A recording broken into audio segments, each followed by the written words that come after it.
count it down again. 5, 4, 3. All right, Jorge, let's talk about some water polo. Oh, man. Japan versus Serbia. Man, that was a close game from beginning to end. So it was 4-4 at the end of the one. It was 12-11 at the end of two. The fourth quarter, though, is where it became what it looked like a gold medal match. Japan tied it with 2 minutes left, and then Serbia took it a lead with 1 minute and 30, and it was an intense game. The score ended up being 16-15. Serbia won, and then gold that was scored with 1 minute and 30 won that game. I'm gonna let you take it from here. You watched that whole game. Amazing. So let's hear about it. Yeah, absolutely, man. In that fourth period, man, the one that really matters, right? Because it was neck and neck for the first three periods, man. But that last period started off with I'm trying to make sure I get the names pronounced correctly. Drosovic with a steal from the Serbia, and then a turnover foul. I'm sorry, by Takata.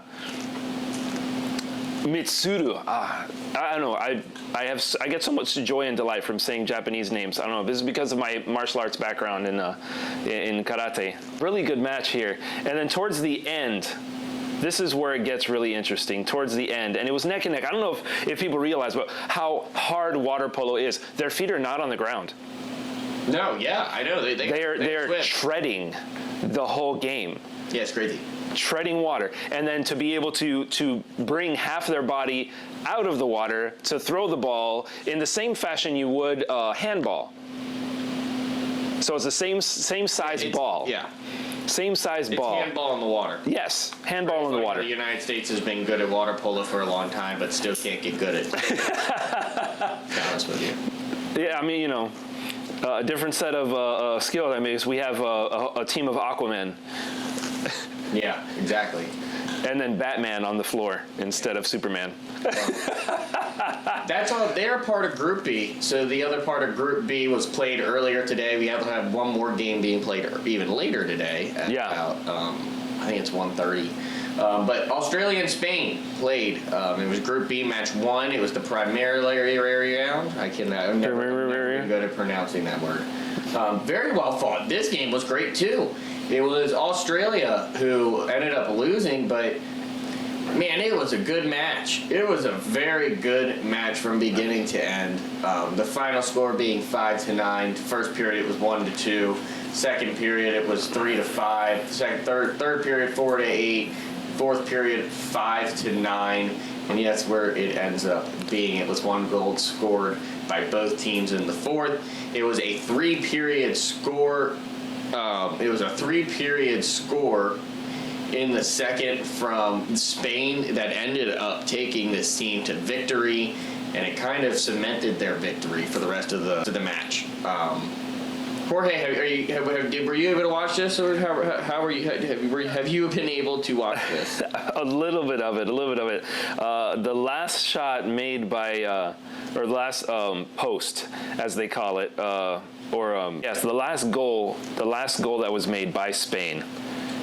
Granados Ortega Alvaro was the game point by Spain, and it was just an amazing game. From the beginning was neck and neck, and then after the second period, Spain they got their second wind, or they grew gills, one of the two, and just dominated. Yeah. It was such an amazing. Period is what you're talking about? That second period, that's when they scored the 4-point lead against Australia. Yeah. 4-point lead, and then they got that last point in the fourth period.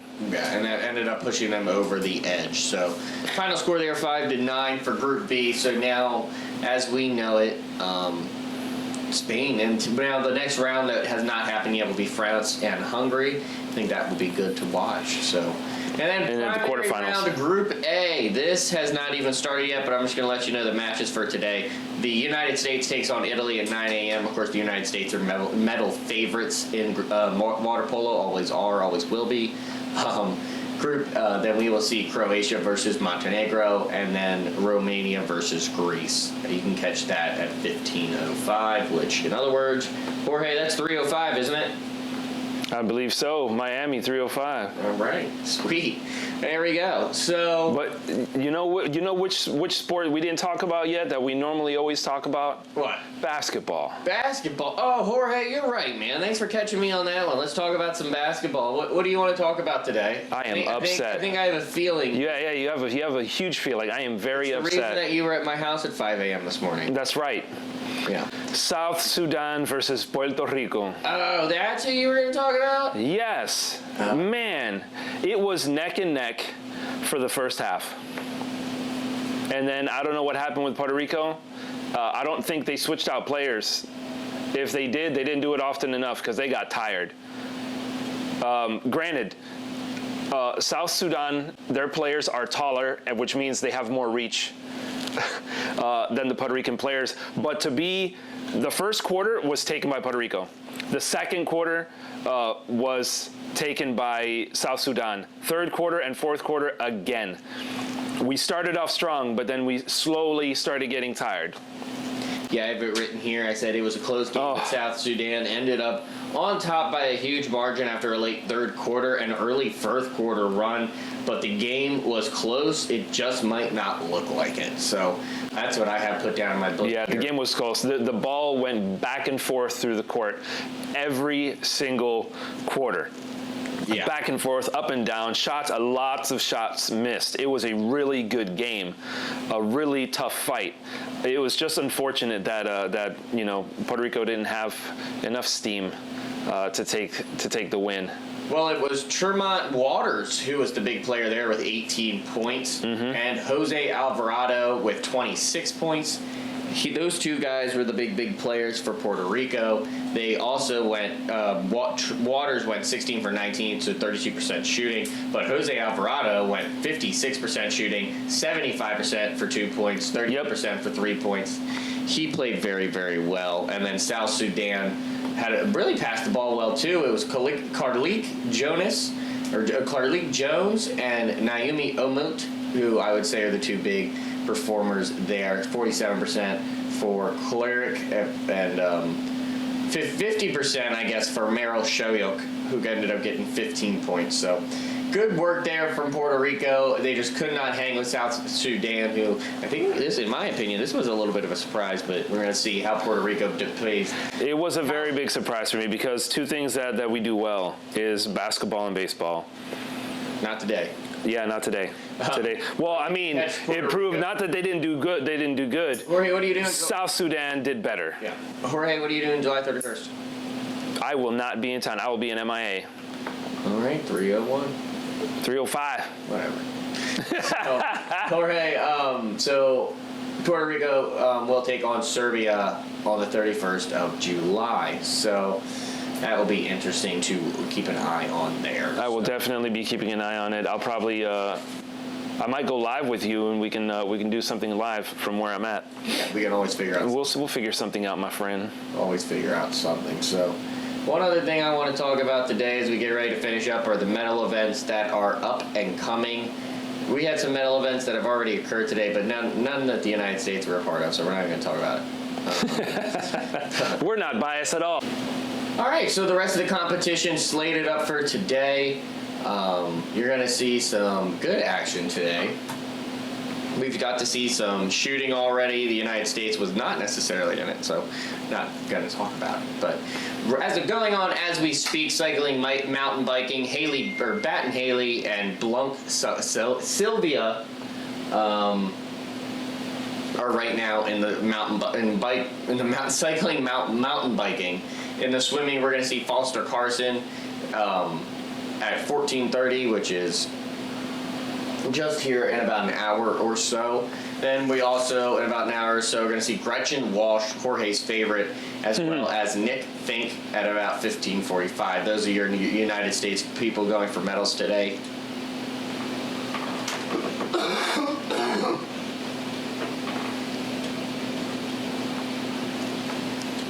And I'm really excited to see how today goes for the United States.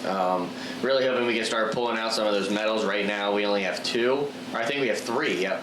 We have 3 medals. Don't listen to me. Jorge, as we're getting ready, though, to get into this, who are you looking for today to make a splash? Who is your big U.S. champion? Would you say Gretchen Walsh would probably be your? I know we talked about Gretchen Walsh yesterday. So would you say Gretchen Walsh is definitely your to be watched? She's definitely one to be watched. But again, I'm more into the combat sports aspect of things. So I'm actually looking at the fencing and Kiefer. I'm not sure how to spell it or pronounce it. 12-4. Fencing, America, USA, USA, USA. Like we said, it is going on behind us as we are sitting here watching. Also Scruggs. Also USA. Also winning 10-7. Jorge, is there anything else you want to add before we get going? I know you're a huge fan of track and field, so since you won't be with us during the track and field events, can you give us who you're looking for? Who are your top competitors for track and field? Floor is all yours. My top competitor for the men's track is Noah Lyles. Hands down, he competes in the 100 meter, the 200 meter, as well as the relays, the 100 meter relay and the 400 meter relay. He is, for lack of a better term, I want to say the modern day GOAT, because Usain Bolt is the GOAT, greatest of all time, fastest man, but he's retired now. So someone else needs to take up the mantle, and Noah Lyles is running for that spot. He is sprinting for it. No pun intended. He's a 3-time world champion, 4-time national champion. He won a bronze in the Olympic medals in the 2020 in Tokyo. He's an 18-time diamond meeting winner and a 4-time diamond trophy winner. He's doing amazing things. He's got a good training ethics. He's motivated. He's got vision on what he wants to do and what he wants to accomplish. I think he's going to be one of the greats going into this year's track and field competitions. Yeah, so I have a feeling he'll end up being, I would imagine he'd take home 1 or 2 gold. That would be the top-notch ability, I would think. Yeah, I believe he's going to come home. I have faith that he's going to come home with a gold. Does he have any competition? Who are we looking out for? Is there anybody in the track and field that we need to worry about? There's always someone looking to take whoever's leading spot, right? Whoever's the number 1. There's always someone trying to take their spot. And I believe they are Akani Simbine of South Africa, who has a 9.86 running time, and Noah Lyles has a 9.80, so right on his tail. Okay, that's very interesting. Okay, so it's going to be very close. Yes, Letsile Tebogo, 9.88, extremely close, and then Akeem Blake, who's 5th place with a 9.97. But you're not necessarily ready. But you're already considering Noah Lyles as a gold medalist. You think he's absolutely. In my opinion, I believe he's going to take the gold this year. Well, Jorge, that's a lot of pressure on you right there. Yeah, I know. I've guaranteed a lot of things here, and we have not yet really, delivered. You know what else is happening today? I forgot to mention. What? Jorge, how did I forget? We got soccer. Oh, absolutely. We got women's national team in soccer, as well as basketball, women's basketball today. Oh my goodness! Yeah, what was the teams that played last was U.S. versus United States. Was it? What are you talking about? The one that passed, the one the other day. We watched it. We were talking about. I don't believe the United States. But day 1, we watched women's soccer. Oh, okay. We're talking about Zambia. Yeah, Zambia. I didn't know That's you were talking right. about women's soccer. Women's soccer, Zambia versus U.S. Oh my gosh, what a good game that was.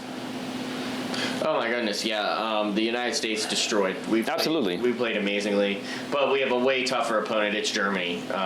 Germany is going to be taking on the United States of America today at 2 o'clock, or 3 o'clock, excuse me, which will be an amazing match. I just gotten information now that Trinity Rodman has been scratched from the match. Oh. She will not be. Why? What happened?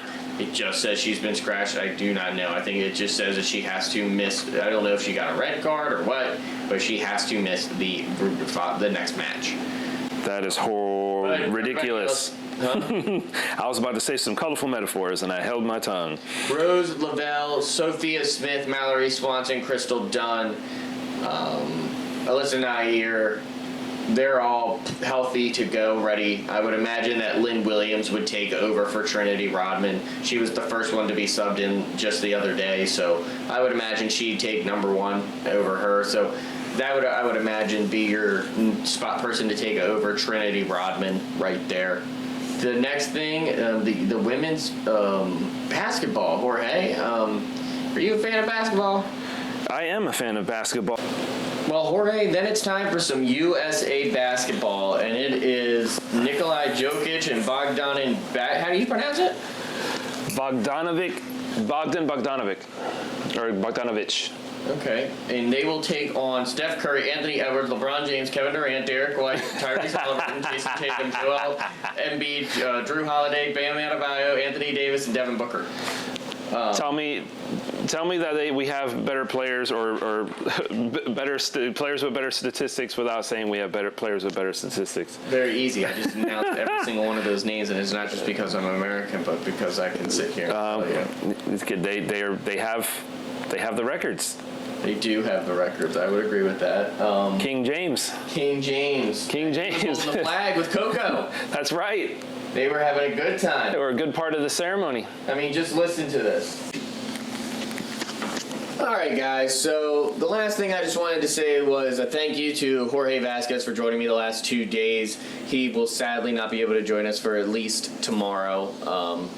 Hopefully I can get him back in here. Another thing I wanted to say was thank you all for watching back at home. I really do appreciate it. As we're coming into the next week, I'm going to try my best to pump things out the way they should be pumped out. This will be the only video that you're going to see on the YouTube channel for today. I'm not planning on putting out a late night video tonight, as I'm trying to not overwhelm myself, as I found myself yesterday very overwhelmed with trying to get everything accomplished, and why certain things weren't uploaded on time, and I'm going to work hard on this one. So I am going to say that I will going to have updates periodically, but I'm not going to have a long, detailed video at the end of the day. Instead, I'm just going to recap it all tomorrow. So for Joshua Minker and It's a Sports World, I appreciate everybody watching back at home.